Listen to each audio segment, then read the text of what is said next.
अब मैं आपको क्यों बताना चाह रहा हूं ये बातें जो है, किसी अब इसको कमर में भी था, है ना, बैठो, कमर में भी था। ये एनटीपीसी में क्या करते हो? अब रिटायर हो गए। एनटीपीसी के अंदर थे, बिजली पैदा करते थे, ऊर्जा, इसकी ऊर्जा उल्टी पुल्टी काम करने लग गई। तो क्या क्या हो गया था इससे ऑटोइम्यून डिजीज में? आपको मुझे अल्सर की प्रॉब्लम थी। अल्सर, ये उसके बाद मुझे बैक एक की प्रॉब्लम शुरू हुई, और उसके बाद स्किन की भी प्रॉब्लम है, स्किन, और बाकी ये पार्किंसन। एक साथ ये शरीर की ऊर्जा ने शरीर के खिलाफ काम करना शुरू कर दिया। चलो उष्टासन करो थोड़ा सा। तो जब कमर पर असर आ जाए इसका, तो प्राणायाम तो करना ही करना है। अब जैसे इस बेटे को कमर पर असर आया, पूरी रीढ़ की हड्डी के 33 के 33 मणकों पर, तो इसको हो गया एंक्लोजिंग स्पोलाइटिस। अब तो ये ठीक हो गया, विकास आराम से जितना बन पाए ऐसे कर, या आधा कर लेना, अब तो पूरा ही कर पा रहे हैं।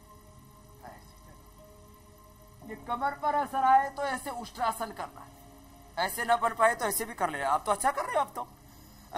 चलो उल्टे लेट जाओ। 18 साल में था, उल्टे लेट जाओ, योग करना शुरू किया था। तो देखो, शरीर की शक्ति शरीर के विरुद्ध काम करने लगती है।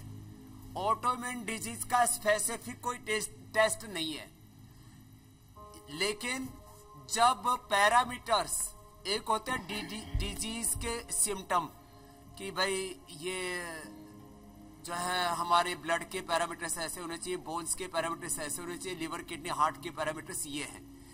अब उससे भी जब 10 गुना 20 गुना 100 गुना वो पैरामीटर्स अव्यवस्थित हो जाए, तब कहते हैं अब ये ऑटोइम्यून डिजीज की श्रेणी में आ गया, ये सिंड्रोम की स्थिति में आ गया। अब इस भाई को अल्सर, साथ में पार्किंसंस, स्किन की डिजीज, कमर दर्द, अब मकरासन, भुजंगासन। तो जब कमर पर असर आ जाए, एंक्लोजिंग स्पोलाइटिस हो जाए, रोमेटॉइड आर्थराइटिस हो जाए, तो सूक्ष्म व्यायाम के साथ ये सब करें। अभी कोलाइटिस के लिए भी बताएंगे और एसएलएमएस के लिए भी बताएंगे। फिर इनके लिए दवाई अलग अलग होगी। तो मैं कह रहा था, आर्थराइटिस, रोमेटॉइड आर्थराइटिस के लिए हमने पीडानिल, ऑर्थोग्रिड, और उसके साथ ये सबसे बड़ी इम्यूनोकिट, इम्यूनिटी को उस इम्यूनिटी की सिनर्जी होनी चाहिए, सब कुछ का शरीर में संतुलन होना चाहिए। राइट डायरेक्शन में हमारी इम्यूनिटी काम करे, रॉन्ग डायरेक्शन में नहीं, क्योंकि रॉन्ग डायरेक्शन में हमारी इम्यूनिटी काम करने लगेगी, वही है ऑटोइम्यून डिजीज। तो भीतर डिस्ट्रैक्शन होने लगता है, उसको सेनर्जाइज करने के लिए आज हम यहां पर कुछ खास औषधियां भी बता रहे हैं, साथ साथ योगाभ्यास कराते कराते। अभी आप मेरे दाईं तरफ देख रहे हैं, ये सीबकथोर्न के बीज और सीबकथोर्न इधर लेकर के आना, यहां पर रखना। उससे हमने ये पहली बार भारत में सीबकथोर्न जो है ये हिमालय में होता है, उसके बीजों का तेल निकाल करके ये सीबकथोर्न ऑयल, सीबकथोर्न जो है ये लेह बेरी, लेह लद्दाख में होती है, वहां पर भी आर्मी के साथ भी हमने एक एमओयू करके इसके ऊपर काम शुरू किया है, और अब पूरे देश को हम उपलब्ध करवा रहे हैं। मकरासन, भुजंगासन, शलभासन, आगे मरकटासन, जिससे जितना हो पाए उतना करना शुरू करें। शेष अपना भस्त्रिका, कपालभाति, अनुलोम विलोम ही करते रहे।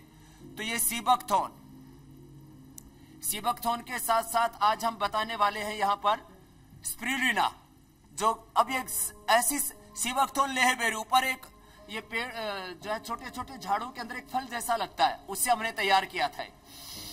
तो सीबकथोर्न से लेकर के, स्पिरुलिना से लेकर के और मोरिंगा, ये ऐसे सामान्य झाड़ समझते थे देश के लोग।